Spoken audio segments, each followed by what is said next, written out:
Entérese a primera hora de lo que pasa en el estado, en Venezuela y el mundo.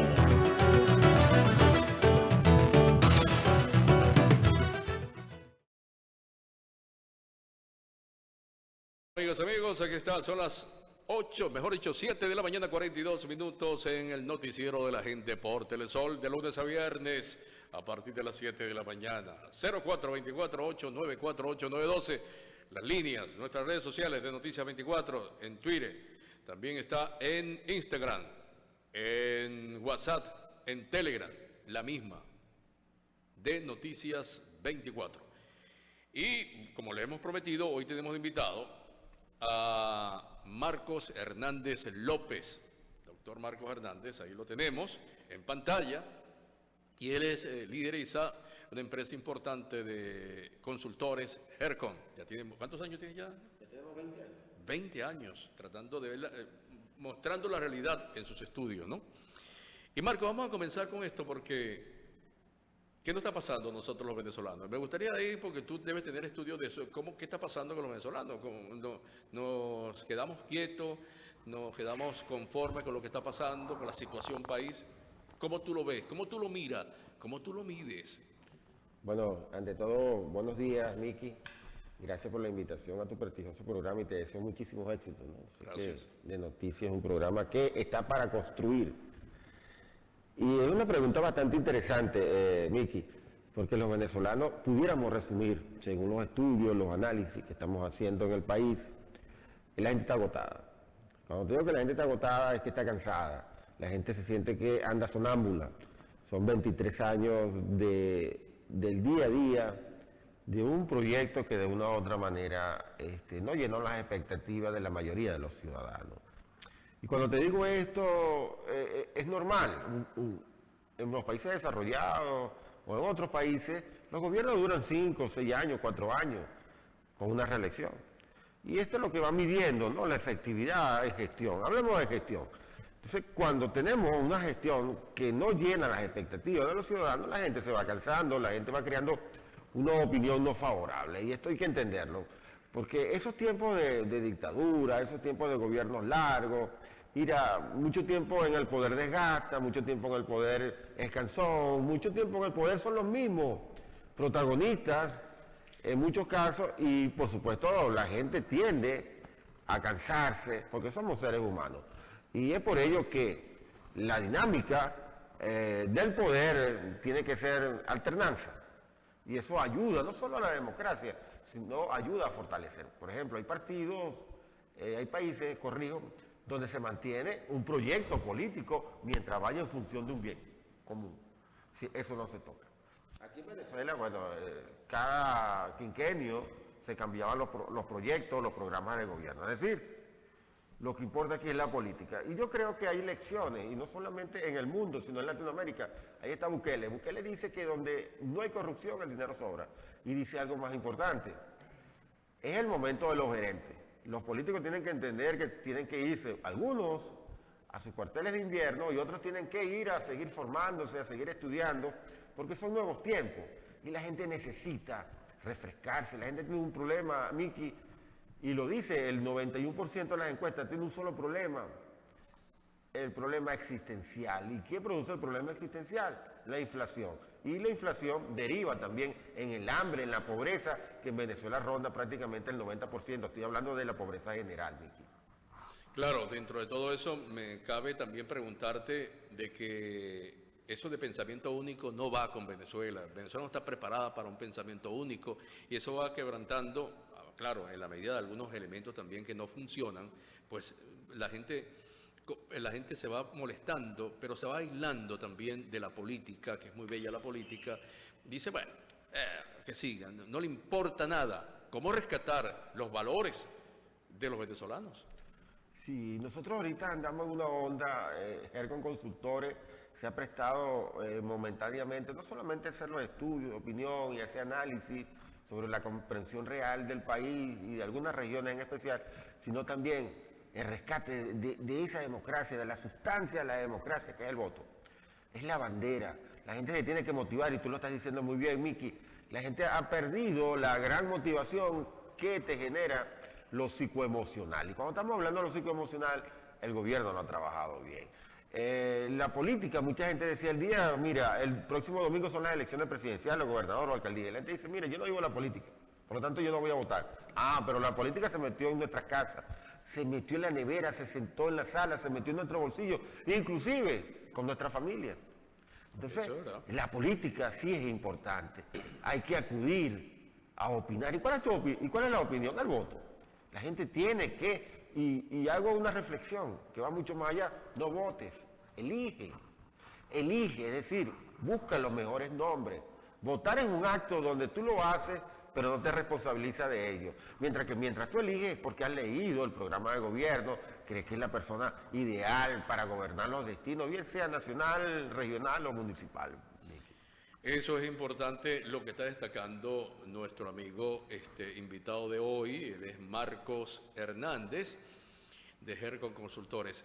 Marco, pero uno cuando se mete en esto, y ustedes que tienen tiempo, más de 20 años en este sentido, la pérdida del poder adquisitivo, la situación, como lo dijiste, la pobreza, hay mucha gente todavía que cree que puede cambiar con el gobierno, que no le importa nada, que, como dice mucha gente, no, te llevamos una bolsa de CLAP, pero es que esa bolsa de CLAP no sirve para nada. Te medio espaliar un poquito la situación, pero en líneas generales no sirve. ¿Cómo sacarle ese chip a la gente y colocarle que el progreso en el trabajo, en la constancia, en la planificación de la vida pueda haber el desarrollo? En estos momentos el 55%, Miki, de los venezolanos se están percatando que la bolsa CLAC no resuelve nada. Simplemente 2, 3 días, una semana, de acuerdo a la cantidad, ¿no?, del grupo familiar. Pero es un proceso, Miki, porque te desmontaron lo viejo para imponerte la cultura del control social. Y esa cultura del control social va incluido el CLAC, algunas políticas de emisión sociales, en fin. El Estado lo quebraron, Miki.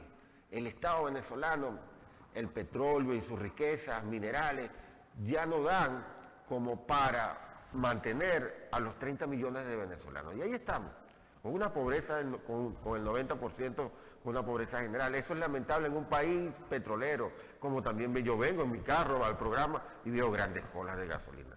Somos un país petrolero, Miki, producimos gasolina, Miki, entonces hay muchas contradicciones en esto. Y lo más contradictorio es que nos mantenemos bajo un gobierno que gana en minoría. Y esto es más lamentable, cuando tú dices, mira, el gobierno que nos impone un control social a veces muy férreo y estratégicamente nos controla, inclusive hasta la educación, que es el problema que se está viviendo actualmente en las calles, es lamentable para el futuro del país. Porque aquí lo que está en juego es el país, su futuro. Dentro de 10 años, Miki, ¿quiénes van a asumir la rienda? 15 años, los que tuvieron este problema, los que no fueron a la escuela, los que tuvieron problemas en el liceo, la precariedad de las universidades. Esto es un país que está jugándose un futuro incierto, Miki. Claro, pero tú como consultores, como gente que sabe lo que está pasando, lo que siente, lo que se palpa en las encuestas, yo no entiendo todavía que la gran mayoría que dirige este país en diferentes cargos pasaron por las universidades. ¿Y cómo dejaron que las universidades se destruyeran? Bueno, Miki, mira, es lamentable, es lamentable. El tema que estás poniendo en el tapete es lamentable. Aquí hasta quemaron la biblioteca, Miki. La biblioteca, el centro del conocimiento histórico, científico de la ciudad. La UDO, un patrimonio histórico. En otros países la gente ha hecho, en África, guerra por una universidad. Bueno, y aquí la quemaron, la destruyeron. Y ahí están sus hijos en los partidos políticos, tal vez del gobierno, ciegos, sordos y mudos. Es lamentable, Miki. Yo soy profesor de la universidad, tengo 23 años dando clases, estoy a punto de jubilarme. Alguna gente dice, mira, Marco, que te ves joven. Sí, yo viví dentro de la universidad, yo la siento, soy un sociólogo. Era mi segunda casa y me siento orgulloso de la UDO, donde yo llego, UDO, y la gente me atiende, me da la bienvenida, inclusive dentro de los eventos científicos que he ido, he tenido la oportunidad. Pero es lamentable y puedes medir el nivel cultural, Miki, se puede medir el nivel del compromiso de la gente de querer avanzar cuando queman la universidad, incluso queman la biblioteca. Esto es Ahora, penoso. te interrumpo allí, pero es que lo que pasa también, Marcos, es que, como se lo dije ayer a Ramiro Gómez, Dios mío, si cuando yo entré a la universidad vi un cubículo de Acción Democrática, del partido PCB, del MAS, veía y se peleaban el otro con el otro. Bueno, a mí nunca me gustó eso de partidos políticos, pero convivían. ¿Cómo acabaron después la universidad? ¿Cómo fue ese cambio? ¿Cuándo fue que se dieron el giro?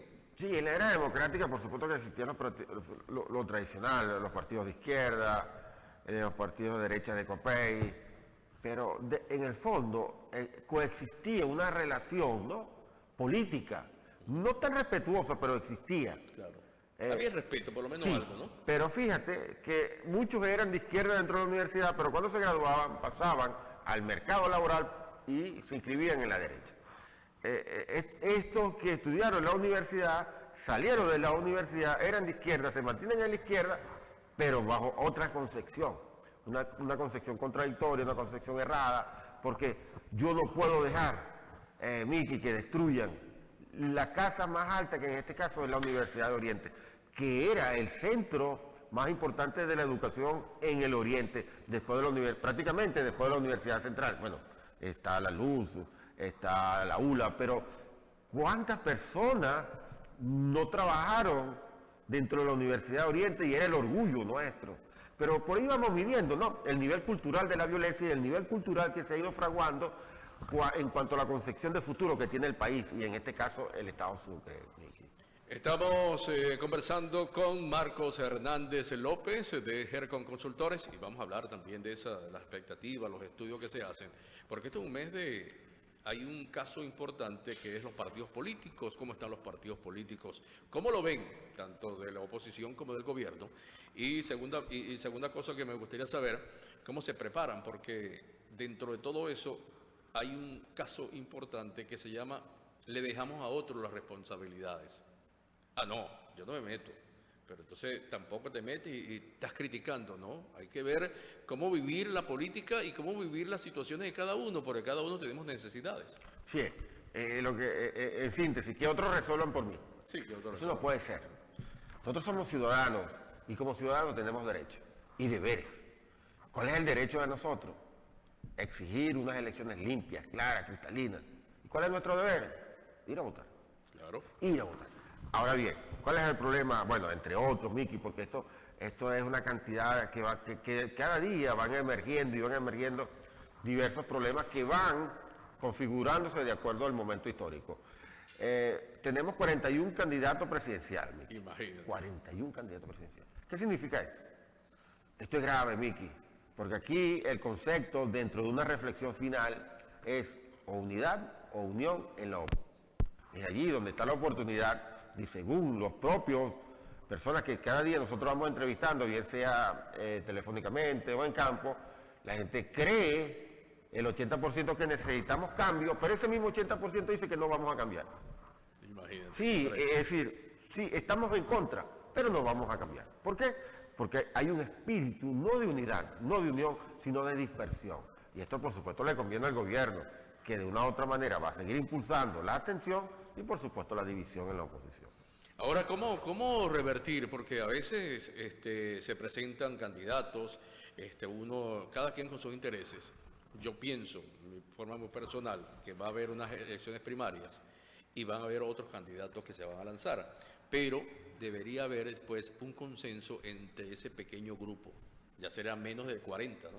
Sí, te estoy hablando de esos 41, algunos van a primaria, que pienso que es el camino, ¿no?, en este caso, y otros van a consenso. Lo del consenso lo respeto, pero lo de la primaria pienso que es un camino democrático porque se pueden contar los liderazgos. Y algo significativo, Miki, es que en los países modernos vamos a contarnos primero para elegir un candidato. Claro. Y aquí debemos de apuntar que tiene que existir un candidato único. Pero el problema del consenso también va creciendo. Hay candidatos que son muy buenos, que no se quieren, que es uno de los problemas de fondo, que no se quieren medir, porque algunos precandidatos que tal vez están en la primaria no están al nivel o a la altura para contarse. Moralmente estoy diciendo. Pero no, las primarias... O económicamente también. O económicamente, algunos méteme ahí, yo voy y hago el negocio, de acuerdo a la alianza yo puedo ganar lo que sí es, y está claro que las primarias es el camino. Pero no obstante, las encuestas no ganan primarias, porque lo que ganan primarias son estructuras y por supuesto la movilización que puede hacer cada uno de los precandidatos. Pero yo pienso y tengo una visión compartida que la primaria es la oportunidad de un reencuentro de la oposición. Ahora, dentro de eso, Marco, no sé si te compromete a esta pregunta, pero también quiero saber una cosa que tiene que ver con el perfil. En este momento, con una oposición o con puntos, cada punto, cada referencia, cada diferencia, radicales cada uno, y hay un gris en el medio que puede ser el consenso.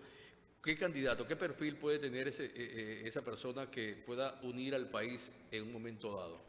El único nombre outsider que ha sonado de manera inducida o de manera, digamos, espontánea es el señor Lorenzo Mendoza. La otra vez también, pero después se echó para atrás, pues, pero ¿tú crees? Es el único. Sí, bueno, te estoy hablando de un outsider. De un outsider. Los demás no son outsiders, los demás son nombres que siempre han estado en el escenario.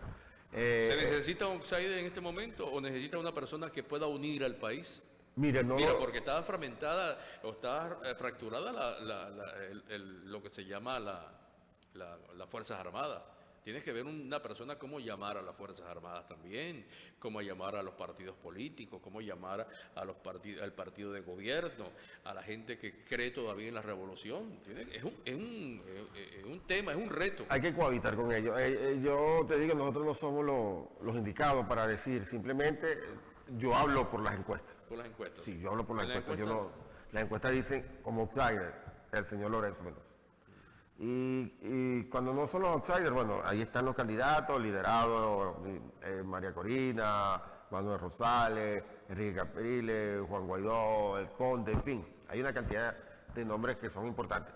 Pero esto apenas empieza, Miki, esto apenas empieza. Esto va a tener una dinámica compleja porque hay algunos nombres que están inhabilitados y otros podrían ser inhabilitados.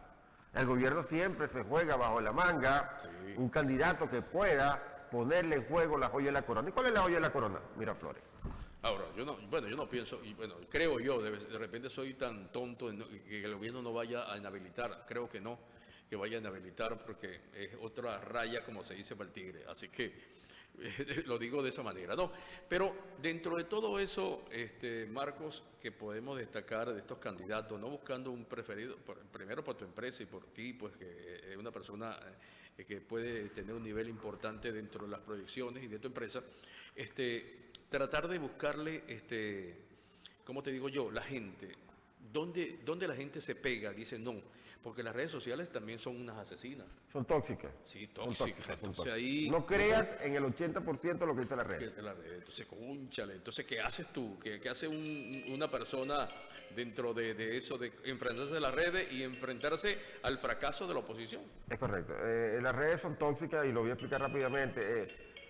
Hay unos, digamos, unos instrumentos que son los robots que utilizan los comandos, utilizan los gobiernos para comenzar. Y ahorita es más fácil con la inteligencia artificial. Totalmente. Inclusive para crear personajes. Sí. Nosotros trabajamos muchísimo en algunos análisis con la inteligencia artificial. Ellos construyen realidades en concreto, ¿no? Posibilidades. Alternativas y cosas. Sí. Y inclusive han llegado, la misma inteligencia artificial dice que el ser humano se va a autodestruir. Dentro de las reflexiones profundas, ¿no?, que ha hecho el análisis de la inteligencia artificial, y hay que tenerle muchísimo cuidado, ¿no? Lo cierto es que las redes son a veces muy tóxicas, los gobiernos comienzan a matrizar cosas que no son, y hay que tener y ser responsable cuando uno lee algunas noticias, Miki, porque unas más son las falsas que las verdaderas. Es como ejemplo, los mejores libros en sociología están escritos en francés y en inglés. Los mejores libros, es decir, deberíamos aprender a leer en inglés y en francés para leer los mejores libros. Claro, porque con la traducción también... La traducción sí, a veces... Interpretas a otra cosa, puedes interpretar en un momento dado, ¿no? Correcto. Entonces eso es peligroso, ¿no? Hay que ser muy responsable. Yo veo en estos tiempos, Miki, mucha gente que opina, voy a los cafés y disfruto los analistas, la gente que de una u otra manera emite su opinión con todo derecho, pero hay que tener cuidado. Aquí hay una sola síntesis, unidad, unión para que gane la oposición. Y eso nos va a dejar algo más claro, que sí hay esperanza por esa vía, Miki. Claro. Pero también puede haber una vía, antes de ir a comercial te dejo eso, también puede ser una alternativa nueva en el PSUV. Bueno, fíjate, También, dentro no del que solamente PSUV, la oposición, y el PSUV también puede haber gente nueva con otras ideas. fíjate, dentro a lo interno, nuestros números, Ajá. la Cava en intención de simpatía, perdón, en la simpatía, en intención de voto, el señor Lacaba prácticamente dobla a Maduro. Imagínate. Pero Lacaba no va a ser candidato a gobernador, porque yo respeto, yo sé que la estructura de gobierno y el número 1 es Maduro, el número 2 es el señor Cabello. Una estructura leninista, marxista, donde ellos son el número 1, el número 2, y el gobernador Lacaba no es ni el 1, ni el 2, ni el 3, ni el 4, es simplemente un gobernador, pero goza de simpatía a lo interno del Partido Unido Venezuela. Claro, también, yo no sé, pero puede haber también que pase y en un momento de análisis de esa sala situacional diga, bueno, yo no tengo vida, ojo, puede pasar cualquier cosa. Bueno, esas son reflexiones. Para mantenerse en el poder. Pensando en el poder. La idea, claro. Bueno, nosotros tenemos de invitado al doctor Marcos Hernández López de GER Consultores. Vamos a regresar. Vamos a hablar con él acerca de la parte regional, qué es lo que está pasando, cómo lo ve, cómo está la situación de los políticos aquí. Eso lo vamos a ver en la próxima parte, pero vamos a ir a comerciales. Recuerden que esto es de noticias, el noticiero de la gente, 0424-894-8912, para que ustedes nos envíen sus mensajes, su WhatsApp, y aquí lo estamos esperando. Ya regresamos. De noticias, el noticiero de la gente. Entérese a primera hora de lo que pasa en el estado, en Venezuela y el mundo.